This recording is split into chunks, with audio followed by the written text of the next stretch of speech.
वस्सलातु वस्सलामु अला रसूलिल्लाह। सरकारी मुलाजिम का सरकारी इदारा के लिए कोई चीज़ ख़रीदते हुए कमीशन के साथ ख़रीदारी करना और कमीशन रखना, तो बस औक़ात ऐसे होता है कि एक सरकारी मुलाजिम की तश्कील होती है सरकार के लिए, सरकारी इदारा के लिए कोई अशिया ख़रीदने की। वो जाकर ऐसे करता है कि एक चीज़ की मार्केट कीमत है फ़र्ज़ किया 2000, तो वो उससे रियायत करवा के 1500 पर आ जाता है फ़र्ज़ किया, तो बिल उससे पूरे 2000 का बनवा लेता है, 500 अपने जेब में रख लेता है। क्या ये जायज़ है कि नाजायज़ है? वो कहता है ये मेरा कमीशन है। जवाब ये है कि जब ये सरकारी मुलाजिम है और इदारा का बाकायदा मुलाजिम है, चाहे सरकारी इदारे का मुलाजिम है या प्राइवेट इदारे का मुलाजिम है, और इसको इदारे ने इस काम के लिए, यानी इस जो अभी ख़रीद रहा है, ख़रीदारी कर रहा है, इसके लिए बाकायदा नामज़द करके भेजा है, तो ऐसी सूरत में इसका ये तरीक़ेकार जायज़ नहीं है। वजह यह है कि इस इदारा का मुलाजिम अगर ये सामान ख़रीदता है तो ये वकील बिश्शरा की हैसियत से होता है, यानी ख़रीदारी का वकील बनता है इदारे की तरफ से। और ज़ाहिर बात है वकील जो होता है वो अमीन होता है, और अमीन को अपने इस मामले के अंदर मुकम्मल अमानतदारी का सबूत देना होता है कि जितने की ख़रीदी है इतने ही की आके शो करे और उसको बताए और लिखे और हिसाब रखे। ज़ाहिर है कि ये चीज़ अपने लिए उसने तो नहीं ख़रीदी, बल्कि इदारा के लिए ख़रीदी है, और इदारे ने बाकायदा इस काम के लिए उसको नामज़द करके भेजा हुआ है। लिहाजा दुकानदारों की तरफ से अगर खुसूसी डिस्काउंट दिया गया या इसने उनसे डिस्काउंट करवाया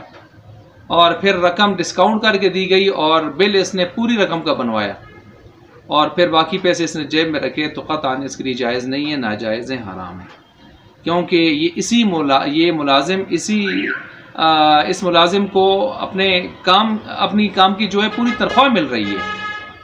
और उसी काम में से काम इस वक्त इदारे ने इसका ये लगाया है कि जाके ये इदारे के लिए ख़रीदारी करे, अमीन बना कर भेजा है। तो लिहाजा इस तरह की तरतीब से इसको कमीशन के नाम पर अपने लिए डिस्काउंट करवा के पैसे रखवाना और डिस्काउंट के साथ पैसे देकर पूरी रकम का बिल बनवाना, ये जायज़ नहीं होगा। चुनाचे इसमें वो आमतौर पर ऐसे करते हैं, उनसे कहते हैं हमें खाली कैश में मुँह दे दें और हम अपनी मर्ज़ी की रकम लिखेंगे या पूरी लिखेंगे, इस तरह की तरतीब करते हैं। ये ठीक नहीं, गलत है। हाँ, इसमें दो सूरतें जवाज़ की भी हो सकती हैं। एक सूरत ये है कि दुकानदार से इसने पूरी रकम की चीज़ ख़रीदी है और दुकानदार ने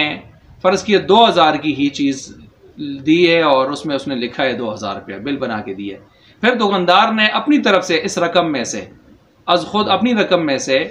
उसने इस 2000 में से इसको 500, 400, 300 कुछ दे दिए, तो ये कमीशन दे दिया, या ज़ाहिर बात है ये बतौर तबर्रो और एहसान होगा, फिर ये तो ये जायज़ होगा उसके लिए। या ये शख्स खुद जो है एक सूरत है, लेकिन ये ज़रा उससे पहली सूरत से कमज़ोर है, ये जो मैंने जवाज़ की बताई है, वो ये है कि ये ख़ुद कारोबारी है, इसका अपना कारोबार सेटअप है और इस तरह की चीज़ें ख़रीदता है, तो इसने अपनी दुकान से या बाहर से ख़रीदी अपने लिए और अपनी दुकानदारी में इसको शामिल किया और वहाँ से वो चीज़ 2000 की जो है वो बेच दी, तो ऐसी सूरत में वो नफ़ा ले रहा है 2000 की बेच के, तो फिर मार्केट वैल्यू के लिहाज से जो नफ़ा बनता है, तो ये सूरत भी जायज़ की हो सकती है। और दो सूरतें ये जवाज़ की हैं, लेकिन पहली जो सूरत मैंने बयान की है वो जायज़ नहीं है, उस तरीके से लेना और जो है आगे पहुँचाना।